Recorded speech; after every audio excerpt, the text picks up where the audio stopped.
something to get you going, something to get you off the ground, get you out there shooting, being stoked on photography.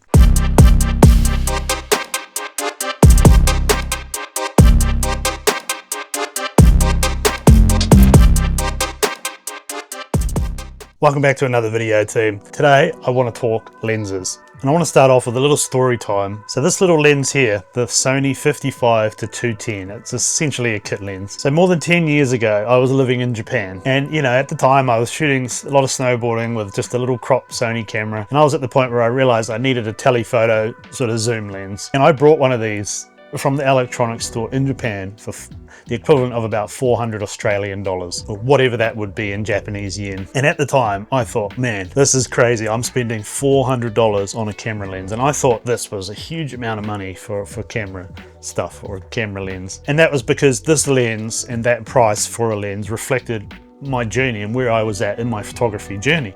I was very much at the beginning. So in my eyes, this was a big step forward. And for years I shot a lot of amazing images on one of these lenses. It's not this exact one, obviously. I brought this the other day off a guy just because it was cheap. And what this speaks to is the gear journey and the journey with photography and how it changes over time. Because these days I spend $4,000+ on lenses and I don't even bat an eye. It's just, it's a tool to do the job. It's just part of it. I don't think about it. I just buy my tools to do my job. But at the time, that was a big step for me, sort of to move forward. And again, I tell people, like, it's not about the gear. The gear is, like I said, it's just a tool to do the job, and the quality of your tools represent where you're at in your photography journey. But when I brought this lens, I was like, man, I am stepping up to the big leagues now. Look at me go. Like, man, imagine what I can do with this thing. And again, I shot lots of cool images on a little cheap old, whatever it was, Sony at the time, that probably the A6000 or whatever, which by today's standards isn't a very good camera, just like this isn't a very good lens. But for me, it was everything. It was another step in the journey of photography, in my journey to create better images, my constant growth, like trying to always shoot better stuff. And at the time it was hard for me to fathom spending that amount of money, because again, I was naive. I didn't really know the cost of camera gear. So I brought this thing and I took it out and I shot lots of cool images with it, and I was amazed with the quality. Whereas now I take photos with something like this and I'm like, it's not great. But again, it represented where I was at in my photography career and my journey. And when it comes to choosing lenses, no matter what camera system you use or what camera you use, it's all about shooting on sort of something that reflects where you're at and what you can afford. You get people who jump in as hobbyists and they have the money, so they go out and buy all the high-end gear. They buy the flashiest gear they can find, but it still doesn't make them a good photographer. Going along the journey of using different lenses over the years and upping the quality of them, which reflects your skill set as a photographer, it's part of the journey, and it's I guess it's what kind of makes it so special, is you do look back on those times and realize that you were so at the beginning, even though you thought you were crushing it.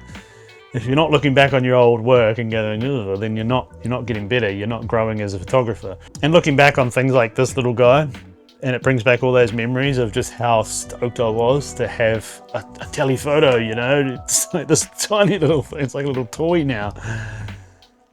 But again, it did the job, and for what I was shooting, it took good enough images. I was stoked on it, So if you're trying to figure out what lenses to buy for your camera, you really don't need much at the beginning stage. Once you get down the road to now being a full-time professional, I have all sorts of lenses. I have all the lenses to cover everything I need, because it's what I need to make the images to do the job. But if you're trying to figure out what lenses to buy in those early days, just think about what you can afford. For me at the time, $400 was a lot of money. I was just a ski bum traveling the world.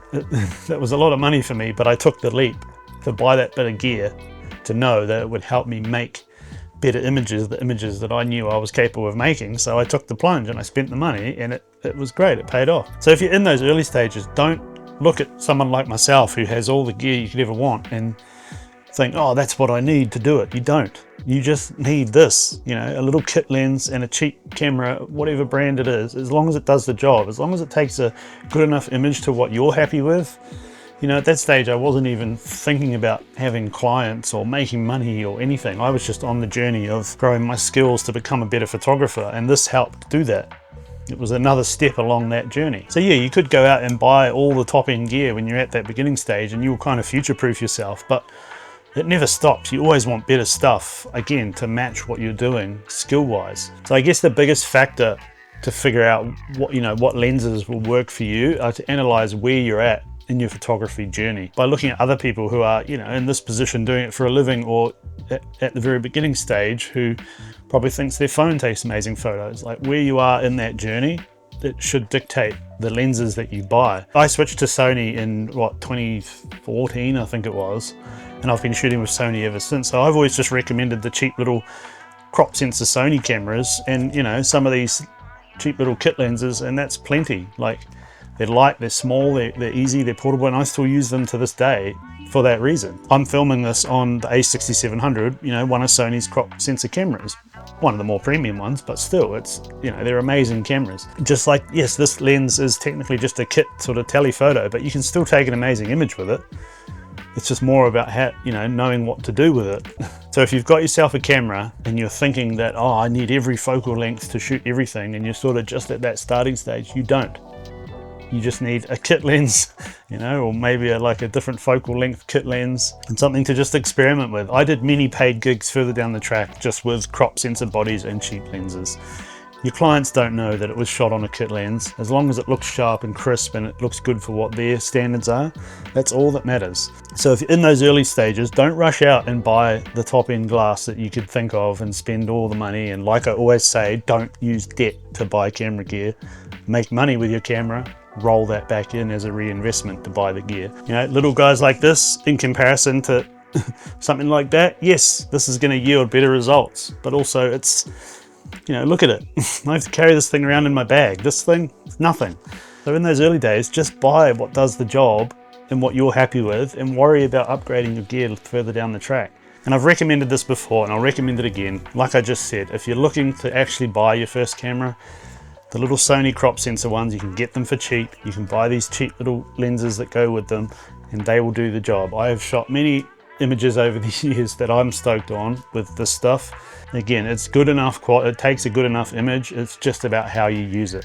So if you're heading out there lens shopping for Christmas, or rolling into 2026 to start your new venture in photography, just remember, you don't need to buy the top of the line big lens. You just need something to get you going, something to get you off the ground, get you out there shooting, being stoked on photography, and your gear will eventually grow with your skill set and with your career. So yeah, there's a bit of a story time for you, and holding this lens does make me reminisce back to those days. Had no kids, I was traveling the world being a snowboard bum / photographer, and it was an amazing time. And little lenses like this bring back fond memories of all the images I took along the way. And I'm actually going to use this when I go out and shoot. It's nice and lightweight and small, and it's like weighs nothing. So think about that when you're going lens shopping, looking for your first lenses, or even if you're a full-time pro and you just want to go back to having light stuff, you can still get great results with cheap glass. These days, most of it's pretty bloody good. So think about these things when you're jumping into photography, into the gear stuff, and trying to buy lenses. If you're having a crack in 2026, make sure you jump into all the other videos I've got, learn from them all, take all that knowledge out there and crush it yourself, because photography is amazing. And yeah, get into it. Thanks for watching, team. We'll see you in the next video, and see you in 2026. Here it comes. It's gonna be a great year. Peace.